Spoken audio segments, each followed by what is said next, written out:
अस्सलाम वालेकुम स्टूडेंट्स आज हम 17 अमेंडमेंट एक्ट 2003 डिस्कस करेंगे। क्वेश्चन नंबर 12 है हमारा कॉन्स्टिट्यूशन ऑफ पाकिस्तान 1973 का। इस क्वेश्चन को देखने से पहले आपने लीगल फ्रेमवर्क ऑर्डर जो इसकी पिछली वीडियो है वो उसके लिंक में डिस्क्रिप्शन में दे दूंगा, इसको पहले आपने जाके गो थ्रू करना है, उसके बाद जाके आपको 17 अमेंडमेंट एक्ट का क्वेश्चन ये समझ आएगा। कभी कभी ये दोनों क्वेश्चंस कंबाइन आ जाते हैं और इनमें से कभी कभी एक क्वेश्चन भी आ जाता है, तो ये इंपॉर्टेंट क्वेश्चन है। तो आज हम 17 अमेंडमेंट एक्ट को डिस्कस करते हैं। सबसे पहले मैं अपनी हर वीडियो में कहता हूँ कि देखो यार कि सबसे पहले क्वेश्चन वो किस तरीके से पूछता है, तो क्वेश्चन ये कह सकते हैं कंप्रहेंसिव नोट भी लिख दो 17 अमेंडमेंट एक्ट पे, और या क्रिटिकली एग्जामिन करो 17 अमेंडमेंट एक्ट 2003 को, या discuss legal framework order 2002 and 17 amendment act, इन दोनों को कंबाइन करके भी वो क्वेश्चन पूछ सकते हैं। इस पर मैं नेक्स्ट वीडियो भी बनाऊंगा, तो ये कंबाइन क्वेश्चन भी मैं आपको बताऊंगा किस तरीके से अटैम्प्ट करना है। फिलहाल हम इसको 17 अमेंडमेंट एक्ट को डिस्कस करते हैं। अब इसके इंपॉर्टेंट पॉइंट्स जो अपने माइंड में रखने हैं, क्वेश्चन को पढ़ने के बाद ये अपने माइंड में स्केच बनाना है इनको, और उसके बाद इसको सबको इधर लिख के आना, ठीक है। Introduction, background, important features, criticism, significance और इम्पैक्ट ऑफ 17 अमेंडमेंट एक्ट और कंक्लूजन। ये चीज़ें आपने 20 नंबर के क्वेश्चन में इतनी लेंथ रखनी है कि वो क्वेश्चन अटैम्प्ट हो सके, ठीक है। अब इंट्रोडक्शन इसका है। 17 amendment act 2003 was passed by the parliament of Pakistan on December 2003, ठीक है। इसका aim to validate the incorporated provisions of legal framework order 2002 into the Constitution of Pakistan 1973. The amendment was the result of political compromise between the government and the opposition parties.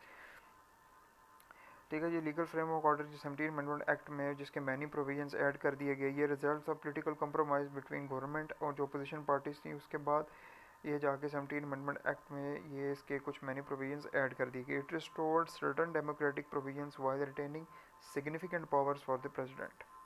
अब उसका background, the amendment came after the announcement of LFO 2002 by general Pervez Musharraf.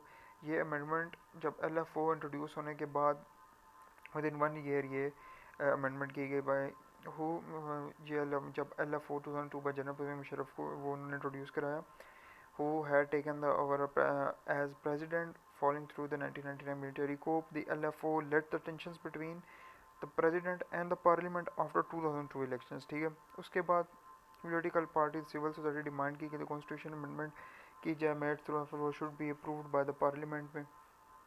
फिर surprisingly 2003 में जब political parties का और government का general पे मुशर्रफ और PML और MMA जो आपस में कंप्रोमाइज़ हो गया, that leading to passage of 17 amendment which merged many provisions of the LFO 2002 in the constitution. ये आपने बैकग्राउंड देना है थोड़ा सा LFO होगा, और उसके बाद किस वजह से ये कंप्रोमाइज़ हुआ, उसके बाद फिर ये अमेंडमेंट में ये LFO के मैनी प्रोविजंस ऐड कर दिए गए। अब इसके इंपॉर्टेंट फीचर्स लिखने हैं, यहाँ पर मैंने 4 ही डिस्कस किए हैं, तो उनको ज़रा आगे डिस्कस करते हैं। वैलिडेशन ऑफ LFO की मैनी प्रोविजंस ऑफ LFO के जो है वो इस्टेब्लिश कर दी गई टू द कॉन्स्टिट्यूशन में। फिर री इंस्टेटमेंट ऑफ द आर्टिकल 50(2)B, ये इसका बहुत इंपॉर्टेंट आर्टिकल है कि ये जो पावर 13 अमेंडमेंट एक्ट में ये ख़त्म कर दी गई थी, ये प्रेसिडेंट को वापस वन बैक कर दी गई। तो authority to dissolve the national assembly को डिज़ोल्व कर सकते हैं इफ़ इन दर ओपिनियन के government was not functioning according to the constitution. फिर उसके बाद इसके जो 17 amendment strengthen the role of the president था। फिर इम्पैक्ट ऑफ द कॉन्स्टिट्यूशन क्या है कि जी LFO जो था उसमें मैंडेट किए गए थे 29 articles, out of which the 20 have been left untouched by the 17 amendment. Only provisions of the 9 articles जो थे जिन्हें नाम लिखा हुआ 41, 58, 112, 152A, 179, 195, 243, 268 एंड 217, 270AA है भी अमेंडेड, कुछ अमेंड किए गए, डिलीटेड कुछ डिलीट कर दिए गए, कुछ सब्सिट्यूट यानी की जगह सब्सिट्यूट कर दिए गए by 17 amendment act 2003। Thus LFO 2002 deem to have a part of the constitution. अगर आप इस क्वेश्चन को मज़ीद लेंथी करना चाहते हैं, अगर आपके पास टाइम बचता है, तो आप ये कुछ जो है आर्टिकल्स के नाम लिख के इनको आगे 1, 1, 2, 2 लाइन में अपने वर्डिंग में भी डिफाइन कर सकते हैं। लेकिन अगर एवरेज स्टूडेंट, जैसे मैं खुद भी एक एवरेज स्टूडेंट हूँ, मैं वीडियो इस तरीके से बनाता हूँ कि एवरेज स्टूडेंट भी इसको एक अटैम्प्ट कर सके, तो इतना भी अगर इंपॉर्टेंट फीचर्स में लिखेंगे तो ये इनफ है, वो मार्क्स दे देगा, क्वेश्चन में पास कर देगा। फिर क्रिटिसिज्म लिखना।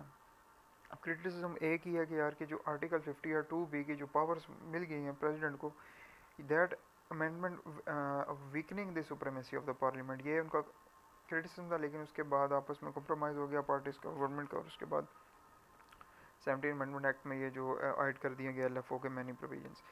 अब impact of the 17th Amendment Act 2003, it made possible the way of the working relationship between Musharraf military regime and political opposition, ensuring some degree of democratic functioning. The 17th Amendment Act 2003 allowed Musharraf to strengthen his role while conducting general elections and modifying towards civilian governance.